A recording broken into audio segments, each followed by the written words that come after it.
vas nous parler un peu de ton métier qui est... Aujourd'hui, tu es étudiante en architecture. Oui. Donc, est-ce que c'est quelque chose que tu voulais faire avant? Tu voulais être architecte ou à quel moment, en fait, ça t'a attiré? Ça t'a attiré plutôt? C'est vrai que quand j'étais en bac STD2A, j'aimais bien pratiquer, parce qu'on a touché un peu à toutes les formes de design. Il y avait le textile, tout ce qui est stylisme. Il y avait la communication graphique, tous ceux qui sont dans la com, qui te font des affiches. Il y avait aussi donc le design d'espace. C'était vraiment quelque chose qui m'avait plu. Et mes professeurs me parlaient énormément d'architecture, mais j'avais un peu cette appréhension que l'architecture, c'est très mathématique, c'est très structure. Donc, Je te comprends, moi. Je voulais pas ça, en fait. Oui. Je me dis non, moi, je veux de l'art. Je suis plutôt basée sur quelque chose de plus poétique. Et en continuant dans mon chemin, donc là, j'ai fait la décoration d'intérieur.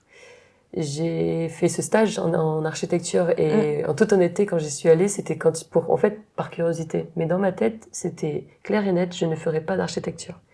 Et quand je suis arrivée, cette architecte avait prévenu ses collègues, elle a fait bon, on a une semaine pour convaincre Desideria de faire architecte plus tard. Moi, j'aurais dit bon courage, et ils m'ont convaincu. Donc du coup, voilà, je suis allée, j'ai vu leur mission, ça va détruire toutes les faux semblants les faux raisonnements que je pouvais avoir justement. Et de là, j'ai voulu faire architecte parce que j'ai aimé leur mission en fait. C'était tellement intéressant. Ils restaient pas que dans leur bureau. Ils allaient sur les chantiers vérifier, ils dessinaient, ils créaient. En fait, c'était en lien avec ce que je faisais. Ok, donc tu t'es laissé convaincre. Oui, complètement. Je me suis beaucoup identifiée aussi derrière. C'était pas par influence là, c'était vraiment parce que je m'identifiais dedans. Ok. Et aujourd'hui, en fait, tu as l'ENSA, justement, qui est l'École nationale supérieure d'architecture à Marseille, en fait. Ça. Et c'est une très, très bonne école d'architecture. Oui. Et comment tu es arrivé, en fait, dans cette école-là? Comment était ton admission? Qu'est-ce qu'il faut faire pour y entrer, en fait? Cette école-là, c'était pas mon école c'était pas l'école que je visais de base. Parce que je cherchais plus à rester sur Toulouse. J'étais revenue en France, mais sur Toulouse. Okay. Et j'avais aussi visé Strasbourg. J'avais regardé plutôt les écoles du Nord. Et après, bien évidemment, j'ai visé celles qui étaient sur les côtes. Étant ilienne, je voulais être près de la mer. Donc, des choix très précis. Oui, parce que quand on fait des études qui sont difficiles, si t'as envie de te détendre, t'as la mer qui est à côté. C'était pratique pour moi. Et du coup, quand j'ai commencé à postuler, j'avais vu que l'école d'ENSA de Marseille avait un taux d'admissibilité beaucoup plus élevé. Enfin, ou du moins légèrement plus élevé. Et je voulais absolument être en école d'architecture. Alors j'ai déposé ma candidature là-bas, mais vraiment à la dernière minute et de façon un peu, je laisse ça là, je sème, mais je ne regarde pas.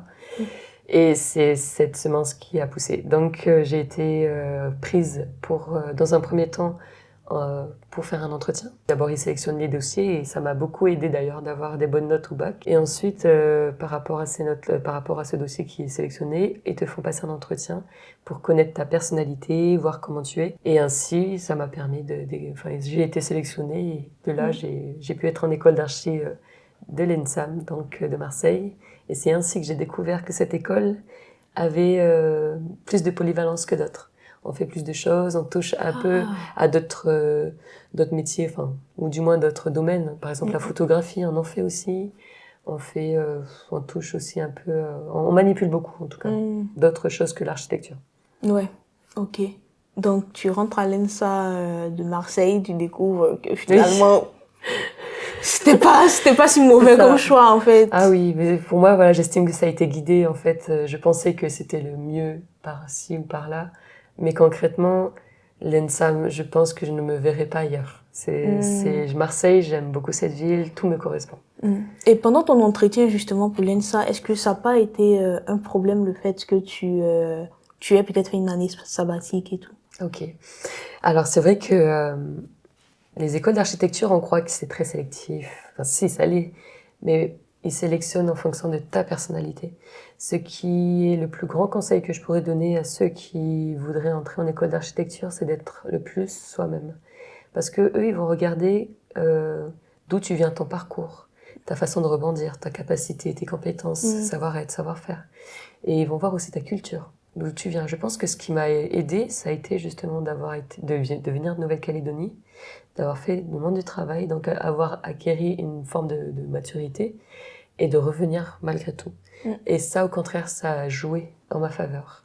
Parce que selon ce que j'ai fait justement en école d'archi, avant ça, pardon, pendant mon année sabbatique, ça a été aussi des éléments déclencheurs. C'est pour ça que c'est important, quand on fait une année sabbatique, de quand même rester proche du domaine qu'on aime, parce que c'est des très bons arguments. On croit que c'est au contraire des arguments qui dévalorisent, alors qu'au contraire, c'est de très bons arguments.